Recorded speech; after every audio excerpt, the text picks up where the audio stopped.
الحمدللہ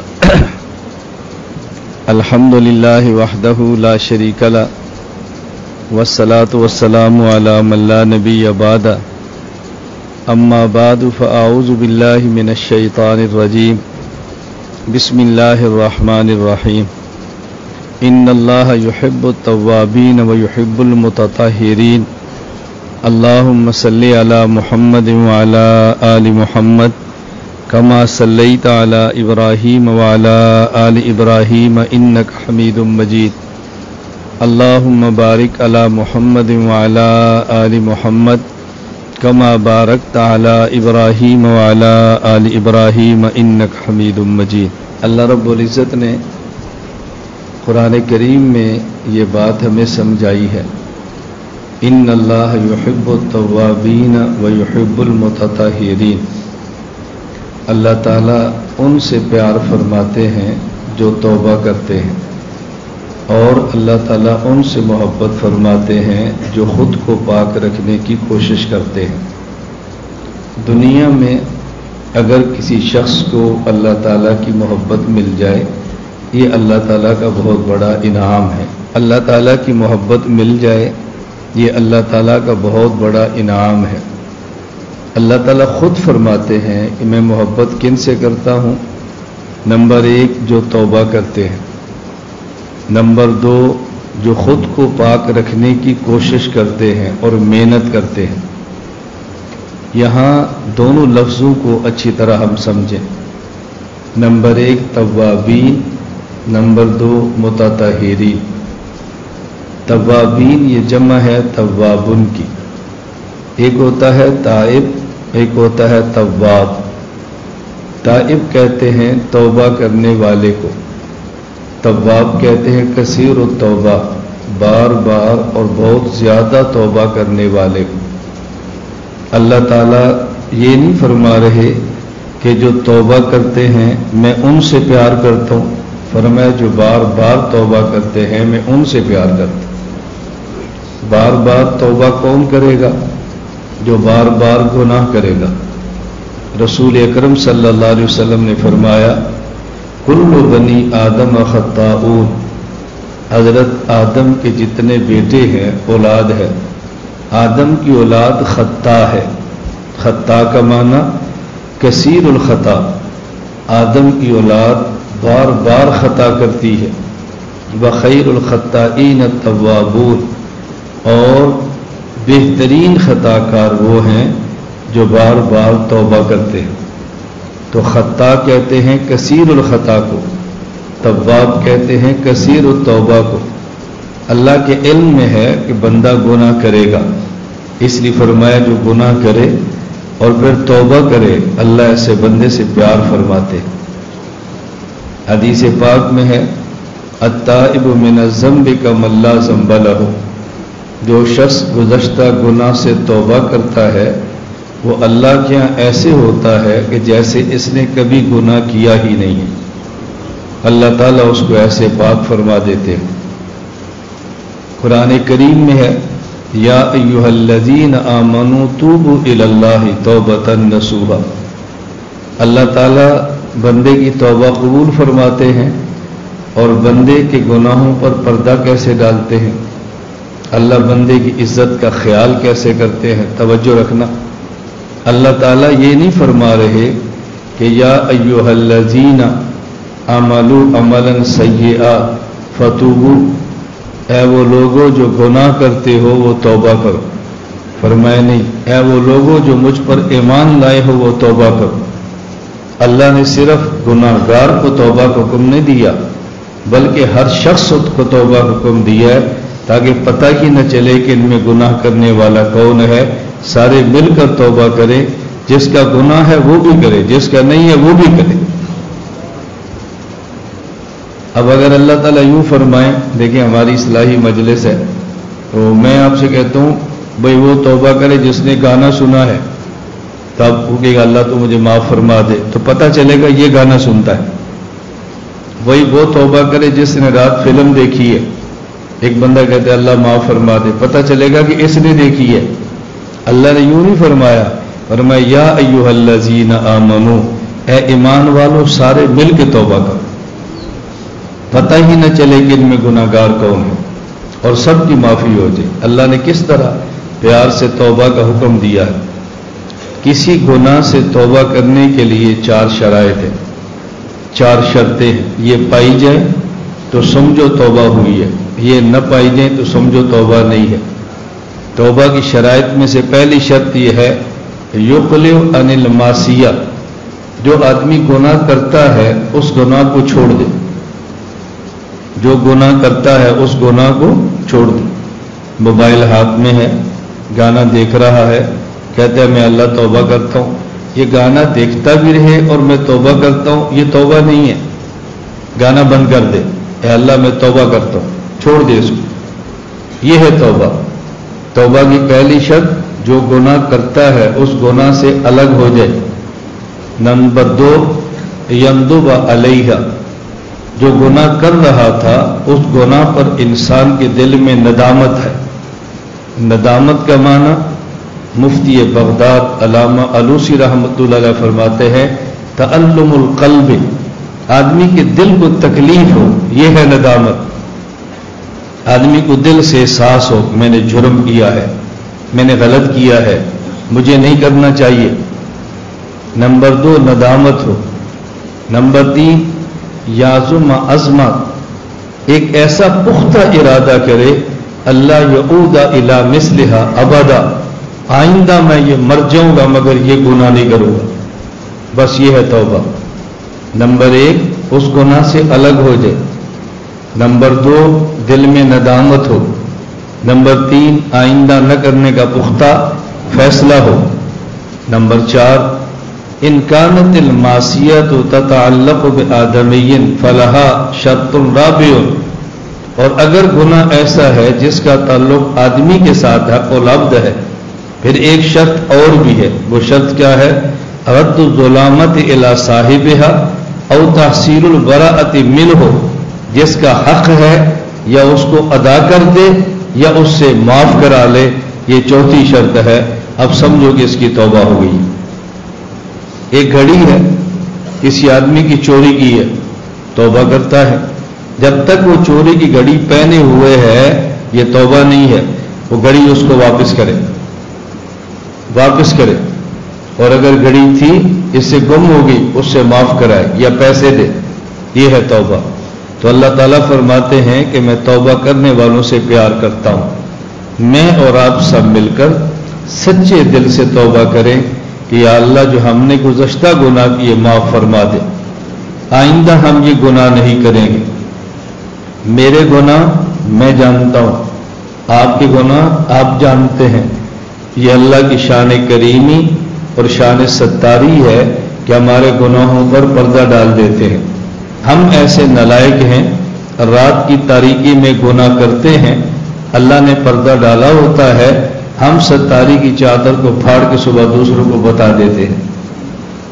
اللہ نے پردہ ڈالا ہے تو پردہ رکھو۔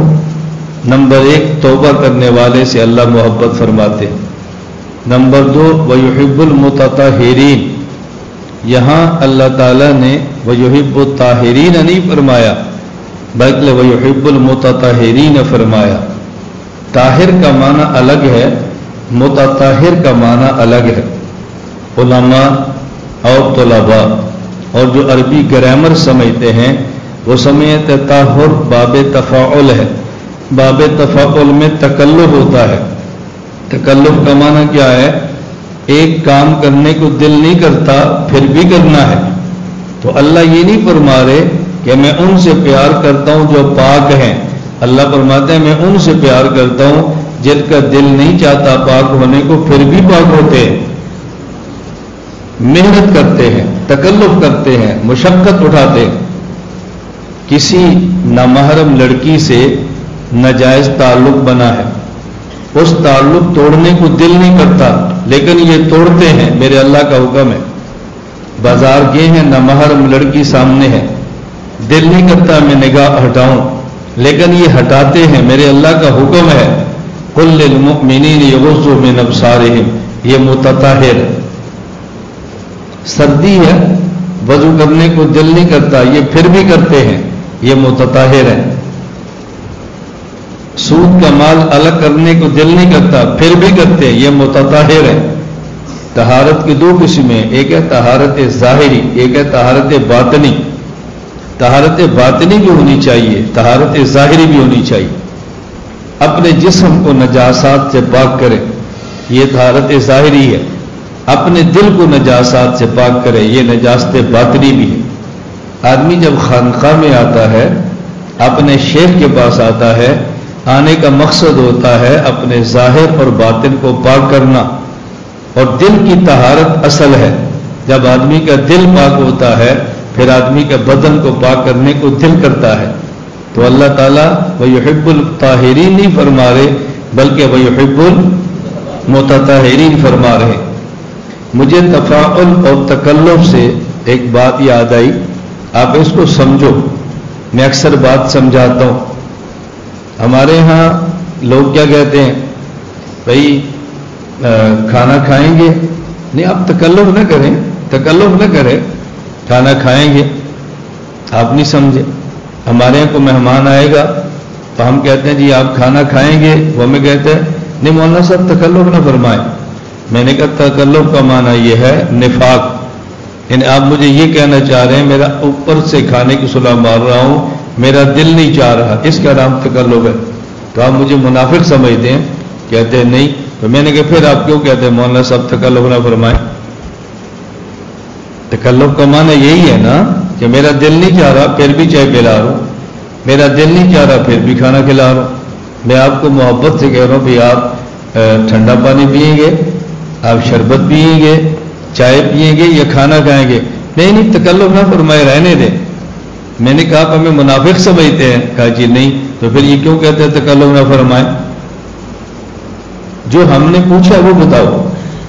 میں اپنے ہاں آنے والے حضرات سے عرض کرتا ہوں آپ جہاں جاؤ آپ کا ان کا معاملہ ہے، ہمارے پاس آؤ تو 2 نمبر کام نہ کرو. ہم پوچھتے ہیں ابھی کھانا کھانا ہے، چائے پینی ہے، ٹھنڈا پینا ہے، جو دل کرتا ہے بتا دو.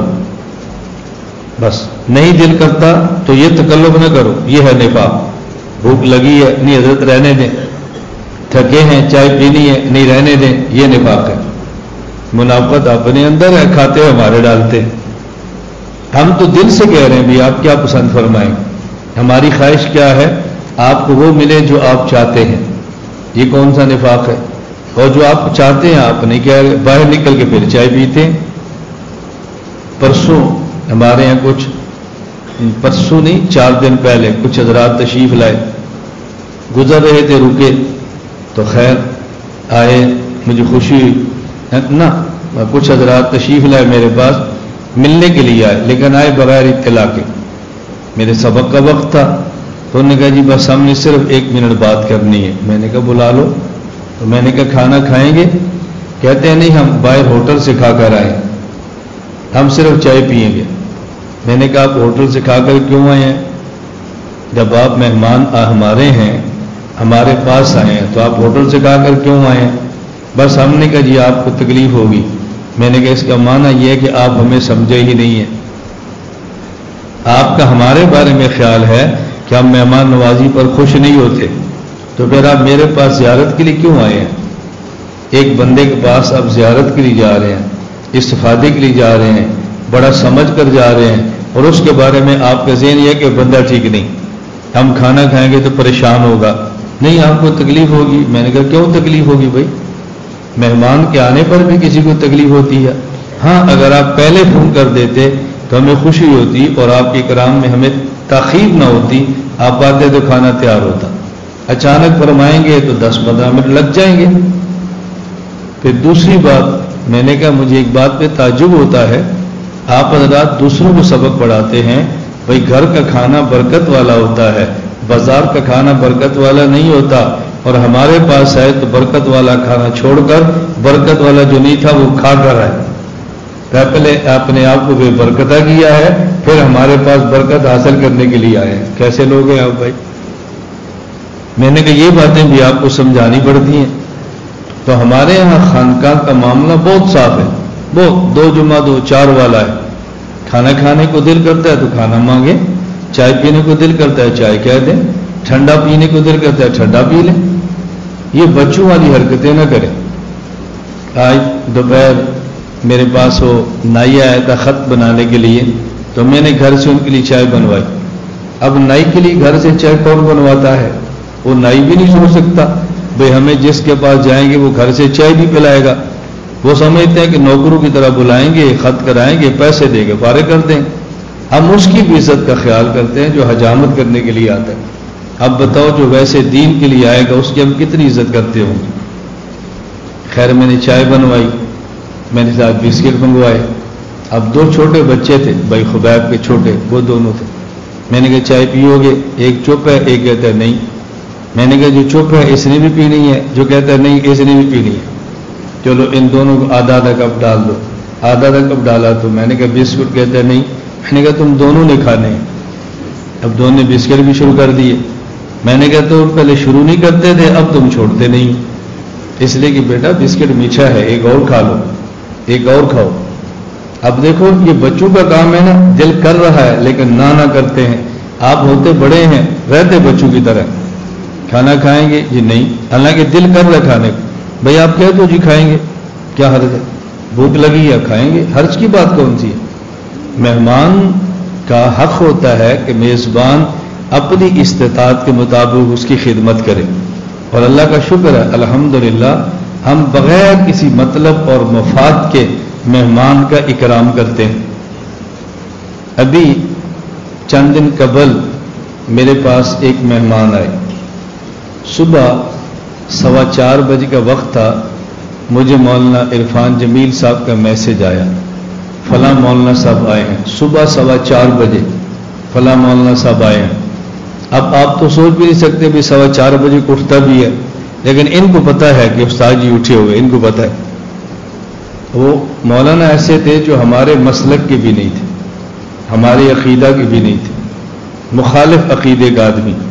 بتاؤ ہمارے پاس آنے والا آدمی کتنے ناز سے آتا ہے. ہم عقیدہ بھی نہیں ہے، ہم مسلک بھی نہیں ہے، اور 4:15 بجے آ رہے ہیں. اس کو پتا ہے کہ یہ مہمان خانہ کھل جانا ہے. مجھے کہا جی وہ فلاں مولانا صاحب آئے ہیں. میں نے کہا پوچھو کتنے بجے جائیں گے؟ وہ کہا جی وہ آئے ہیں تقریباً 1 بجے جائیں گے. میں نے کہا آپ 4:50 پر ان کو میرے کمرے میں لے آئیں. اور میں نے خدمت پہ بھائی عمران سے کہا ابھی اے سی چلا دو، چائے تیار کر دو تاکہ چائے پئیں. ہم بیٹھے خیر اے سی چل گیا، چائے پی رہے ہیں. مجھے وہ مولانا صاحب فرمانے لگے اللہ نے آپ کو پیسہ بہت دیا، اللہ نے آپ کو پیسہ بہت دیا ہے. میں نے کہا آپ کے مسلک کے علماء ان کے پاس پیسہ نہیں ہے؟ کہ جی ہے. میں نے کہا 4:15 بجے ان کے پاس جاؤ تو اپنا مہمان خانہ ذاتی رہنے بیٹھنے کی جگہ وہ کھول کر اے سی چلائیں اور تمہیں 4:15 بجے گرم چائے پلاتے ہیں. کہتے ہیں نہیں. تو میں نے کہا پھر چائے پلانے کا معنی یہ کیسے ہے کہ پیسہ دیا؟ میں نے کہا مولانا میں بات سمجھا رہا ہوں، آپ نے میری مہمان نوازی پر بھی پانی پھیرنا ہے. آپ نے واپس جا کر یہ نہیں کہنا کہ مولانا گمن صاحب بہت مہمان نواز ہیں، میں 4:15 بجے گیا مجھے تب بھی چائے ملی ہے. آپ نے کہنا بہت مالدار ہیں، 4:15 بجے گیا تب بھی چائے ملی. میں نے کہا 4:15 بجے چائے پلانے کا نام مالدار نہیں ہوتا. 4:15 بجے مخالف فرقے کے آدمی کو بھی چائے پلانے کا نام میزبان ہوتا ہے، مہمان نواز ہوتا ہے. میں نے کہا یہ شیطان کا چکر ہے، اس نے ہماری مہمان نوازی پر بھی آپ سے پانی پھرا دینا ہے یہ کہہ کر کے مولانا مالدار ہے. میری بات سمجھ آ رہی؟ میں نے کہا آپ کو کیا پتا مجھ پر کتنا قرض ہے، آپ کو کیا پتا میرے کتنے مسائل ہیں، آپ کو تو اندازہ ہی نہیں ہے. لیکن مہمان نوازی کا معنی مالداری نہیں ہوتی. تو میں صرف بتا رہا ہوں کہ ہم اس حد تک مہمان نوازی کا خیال کرتے ہیں، اس لیے کہ اللہ کے نبی کا ارشاد ہے من کان یؤمن باللہ والیوم الآخر فلیکرم ضیفہ. جو اللہ اور قیامت کے دن کو مانتا ہے اس کو چاہیے کہ مہمان کو عزت دے. یہ نہیں کہ مہمان کو کھانا کھلائے، مہمان کو عزت دے. کبھی مہمان نے کھانا کھا واقعتاً اس کو بھوک نہیں ہوتی. بعض مہمان آتے ہیں ان کو چائے کی عادت نہیں ہوتی، بعض آتے ہیں وہ کولڈ ڈرنک کے لیے تیار ہی نہیں ہوتے، لیکن عزت تو ان کا بھی حق ہوتا ہے نا.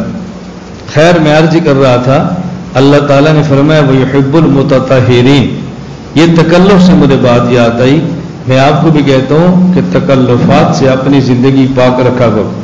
بس بعض حضرات مجھے دور سے ملنے کے لیے آتے ہیں، ان کے پاس میرا فون نمبر بھی ہے، میرا واٹس ایپ بھی ہے، رابطے میں بھی ہوتے ہیں، جب آتے ہیں تو ہی بتاتے ہم آ گئے ہیں، اور جب میں سونے لگتا ہوں کہتے ہیں جی ہم باہر بیٹھے ہیں آپ کو ملنا ہے۔ میں نے کہا آپ آتے ہی میسج کرتے میں آ گیا ہوں، ہو سکتا ہے میں اسی وقت بلا لیتا، میرے ذہن میں ہوتا کہ آپ آئے ہیں، اب میرے ذہن میں کہ آپ نہیں آئے، جب سونے لگا تو آپ کہتے جی میں باہر بیٹھا ہوں۔ اب اگر میں نہ ملوں تو مہمان نوازی کے خلاف ہے، اگر میں ملتا ہوں تو میری راحت کے خلاف ہے۔ اب میں اپنی راحت دیکھوں یا مہمان نوازی دیکھوں، مجھے آپ نے الجھن میں ڈال دی ہے نا۔ کتنا آسان کام ہے۔ میرا اپنا خیال یہ ہے کہ جتنا میں فون سنتا ہوں یا جتنا میسجز کا جواب دیتا ہوں، شاید دنیا میں کوئی بندہ اتنا اہتمام کرتا ہو، اور اس کے لیے جتنی تکلیف لوگ مجھے دیتے ہیں شاید ہی کسی کو دیتے ہو۔ السلام علیکم ورحمۃ اللہ وبرکاتہ لکھ دیا، میں لکھتا ہوں وعلیکم السلام ورحمۃ اللہ وبرکاتہ۔ چلو اب ظاہر ہے ان نے السلام علیکم لکھا، کام تو لکھا نہیں ہے، میں سویا ہوں، میں اٹھ کے جواب دوں گا نا، میں سبق کے اندر ہوں فارغ ہو کر جواب دوں گا نا، میں بیان کے اندر ہوں تو فارغ ہو کر جواب دوں گا نا۔ اب میں 3 گھنٹے بعد لکھتا ہوں وعلیکم السلام ورحمۃ اللہ، جب وعلیکم السلام کیا تھا وہ مصروف ہیں، اب وہ 3 گھنٹے بعد جواب دیں گے حضرت کیا حال ہے، اب میں مصروف ہوں، میں جب فارغ میں جواب دوں گا اللہ تعالیٰ کا شکر ہے، اب وہ فارغ نہیں ہے، اب وہ کسی کام پر ہیں، اب ان کا پھر آئے گا جی میں نے ایک مسئلہ پوچھنا ہے، میں دوسرے دن صبح اٹھوں گا جی فرمائیں، اچھا پھر اس کے بعد وہ مسئلہ لکھیں گے۔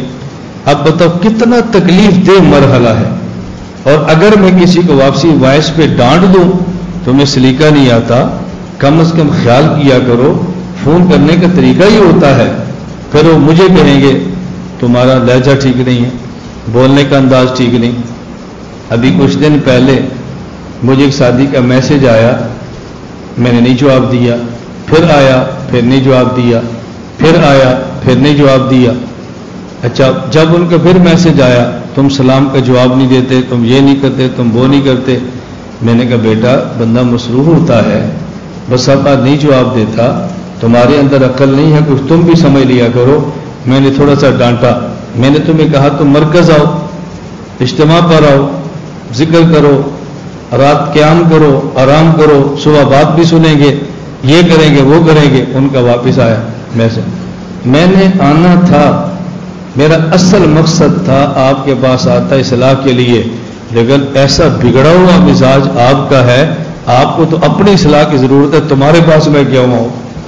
میں نے کہا جی مہربانی ہے کہ آپ نہیں ہیں، اچھی بات۔ پھر میں نے میسج کیا، میں نے کہا آپ ایسا کریں آپ آ جائیں، اپنی اصلاح کے لیے نہیں، اصلاح کرنے کے لیے آ جائیں، آپ اصلاح کروانے کے لیے نہ آئیں، کرنے کے لیے آ جائیں۔ پہلے آپ کا خیال تھا کہ بندہ بہت اچھا ہے، اسے اصلاح کروانی چاہیے، اب آپ کو سمجھ آ گئی بگڑا ہوا ہے، اب آپ کو فکر ان کی اصلاح کرنی چاہیے، تو تم اب آؤ، لیکن اب اصلاح کروانے کے لیے نہیں، اب اصلاح کرنے کے لیے آ جاؤ۔ آؤ تو صحیح نا، تم نے آنے کا ارادہ کیوں بدل دیا یار، آنے کا ارادہ تو باقی رکھو۔ میں عرض کرتا ہوں اللہ تعالی ہم سب کو بات سمجھنے کی توفیق عطا فرمائے۔ میں موٹی سی بات کہتا ہوں، بھائی آپ نے میسج کرنے السلام علیکم ورحمۃ اللہ وبرکاتہ، آگے اپنا کام لکھ دو، جب بندہ فارغ ہوگا تو کام کا جواب دے دے گا، مسئلہ بتا دے گا۔ ایک ساتھی کا مجھے میسج آیا، میں نے کہا لکھ کر بات کریں، لکھ کر بھیجا، میرا یہ نام ہے، میں فلاں شہر سے ہوں۔ میں نے کہا بہت اچھا، فرمائیں۔ اب انہیں اپنا تعارف، اپنا کام، کئی باتیں لکھی۔ میں نے کہا آپ نے بہت ساری باتیں لکھی ہیں، لیکن مجھے آپ یہ نہیں لکھ رہے کہ آپ مجھے میسج کیوں کر رہے ہیں، کوئی کام ہے؟ اب ان کا جواب آیا، ہمیں آپ سے اتنی عقیدت ہے تو آپ سے 2 باتیں بھی نہیں کر سکتے، سوائے کام کہ کوئی میسج نہیں ہو سکتا۔ میں نے کہا عقیدت آپ کو مجھ سے ہے، لیکن آپ کی طرح ہزاروں بندوں سے ہے، اگر ہر بندہ عقیدت کے لیے مجھ سے یوں نہیں باتیں کرتا رہے گا تو بتاؤ جو مسائل پوچھتے ہیں ان کا کیا بنے گا؟ چلیں آپ کی مرضی مولانا صاحب۔ میں نے کہا میری مرضی تو یہ ہے کہ آپ پھر میسج کریں، لیکن کوئی بات مجھ سے پوچھ لیں، میری تو پھر مرضی ہے۔ اب بتاؤ اس سے زیادہ بندہ کیا تحمل کا مظاہرہ کرے؟ لگے میں خیر عرض کر رہا تھا، اللہ تعالیٰ نے 2 بندوں کے ساتھ محبت کا اعلان فرمایا، نمبر 1 التوابین